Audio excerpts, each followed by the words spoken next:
Alors la situation géopolitique, elle est grave, hein. On comptabilise plus de 50 conflits ouverts aujourd'hui dans le monde.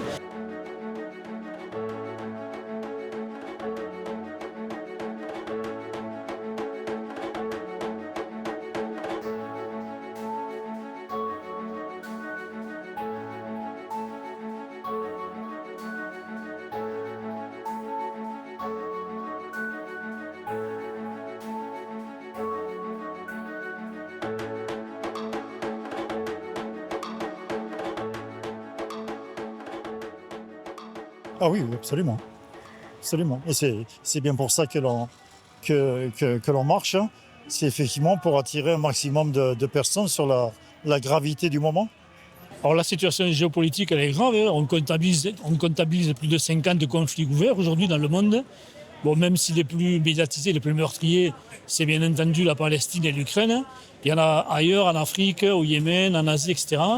On a comptabilisé plus de 230 000 morts en 2024 sur tous ces conflits, c'est un chiffre qui n'avait jamais été atteint depuis des années et des années. Et il y a aussi les discours va-t-en-guerre de toute cette catégorie d'hommes politiques qui ne parlent que de guerre, comme Trump, Poutine, Netanyahou, etc. Donc effectivement, la situation internationale est très, très, très problématique, hein. Bien entendu, on est tous ici réunis parce qu'on est effrayés par l'évolution actuelle des sociétés, qu'elles soient prétendues représentatives de valeurs occidentales, soi-disant de paix, ou pas. De manière générale, les discours autocratiques et les remises en cause du droit international et des droits humains en général existent dans tous les pays. Oui, elle m'effraie parce que actuellement, malheureusement, on n'entend parler que des guerres.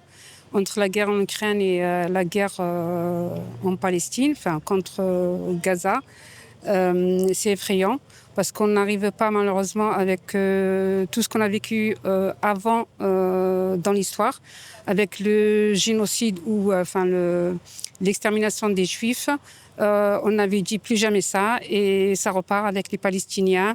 On n'a pas compris de l'histoire des guerres de la Première et la Deuxième Guerre mondiale et on repart pareil avec des guerres et des conflits dans le monde entier. Donc oui, ça m'effraie. Ça m'effraie pour mes enfants, pour le futur, pour mes petits-enfants. Et je pense qu'on est en train de leur donner malheureusement un monde qui est pas du tout, où il n'y a pas du tout, il y a pas énormément d'espoir de paix malheureusement. Oui, bien sûr. Déjà en tant qu'être humain, ensuite en tant que femme, la situation géopolitique dans le monde m'effraie horriblement. C'est pour ça que, en tant que féministe, le collectif des féministes narbonnaises, dont je fais partie, a tenu à être à cette journée pour la paix dans le monde. Voilà, on pense qu'on ne peut pas faire la paix sans les femmes et malheureusement, les hommes oublient ça. Tous ces grands dirigeants très masculinistes, patriarcaux, qui mesurent leur puissance à la hauteur de, voilà, je ne dirais pas le mot. Voilà, on en est revenu là et c'est vraiment, vraiment, vraiment dommage. Nous, ce qu'on veut, c'est que les femmes soient engagées dans les processus de paix, qu'on respecte la résolution 1325 de l'ONU. Je crois qu'on a fêté ses 30 ans, mais peut-être que je dis une bêtise, cette année ou l'année dernière. Bref, ça fait un moment qu'elle existe, mais non, les femmes ne sont pas prises en compte dans les processus de paix et c'est vraiment dommage.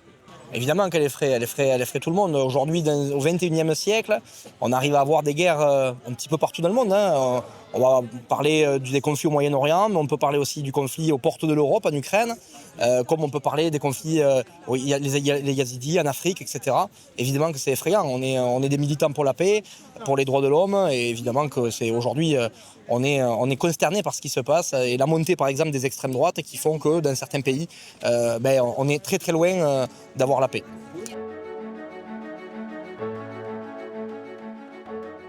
Il y a une solution radicale, hein, ce serait de dégommer les Poutine et Netanyahou, hein, c'est sûr, mais bon, là, c'est comme je fais appel à comment dire, oui, il faudrait une révolte, voilà. C'est une révolte pour changer les choses. Les choses ne vont pas changer comme ça d'un claquement de doigts, certes.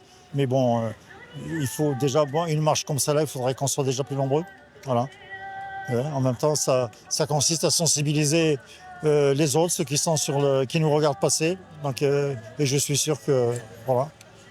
Alors il n'y a que les populations, en se mobilisant, qui changeront les choses, hein. D'où l'idée de la manifestation. En plus, c'est la semaine internationale de la paix. Donc il n'y a pas que des manifestations à Narbonne, il y en a eu à Paris, il y en a eu partout dans le monde. On a eu une initiative hier aussi sur Narbonne sur l'idée plus jamais ça à partir des armes nucléaires. Il y avait une cinquantaine de personnes pour regarder ce film. Il a été diffusé un peu partout en France.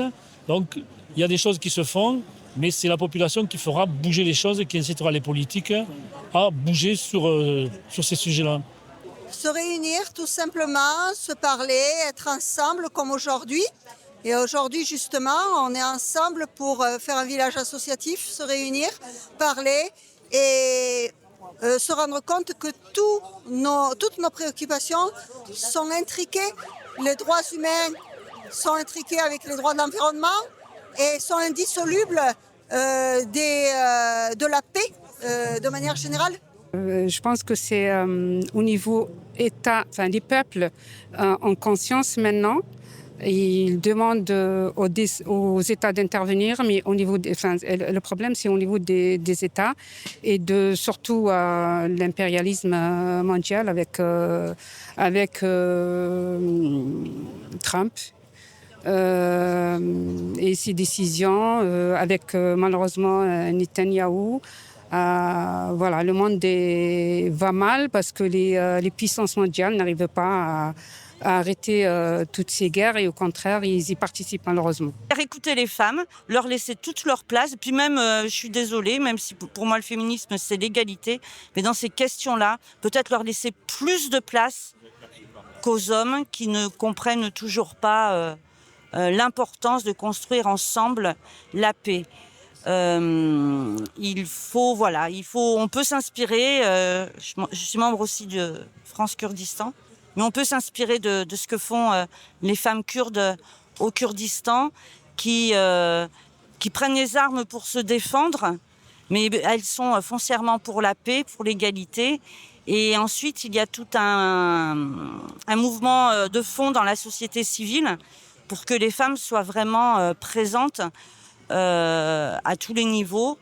Et les choses commencent un petit peu à changer. Et je pense qu'on pourrait bien s'inspirer un petit peu de ce qu'elles font au Kurdistan. J'ai peut-être pas toutes les solutions, mais en tout cas déjà aujourd'hui quand on voit qu'on fait une journée internationale de la paix et que beaucoup de personnes ne se sentent pas concernées par ce moment-là, je trouve ça désolant et je pense qu'on devrait être beaucoup plus nombreux. Moi je suis de la France de Jean Jaurès, vous voyez, et Jean Jaurès pensait que c'était tous ensemble qu'on pouvait peut-être faire reculer l'État et l'économie de guerre justement, et que tous les travailleurs par exemple puissent venir dans la rue et s'opposer justement à la guerre. Et moi je crois que maintenant il faut que les Français et que le monde entier puisse prendre connaissance de ça et qu'aujourd'hui on refuse réellement qu'il y ait une seule guerre dans le monde. Et comme disait Jean Jaurès, guerre à la guerre.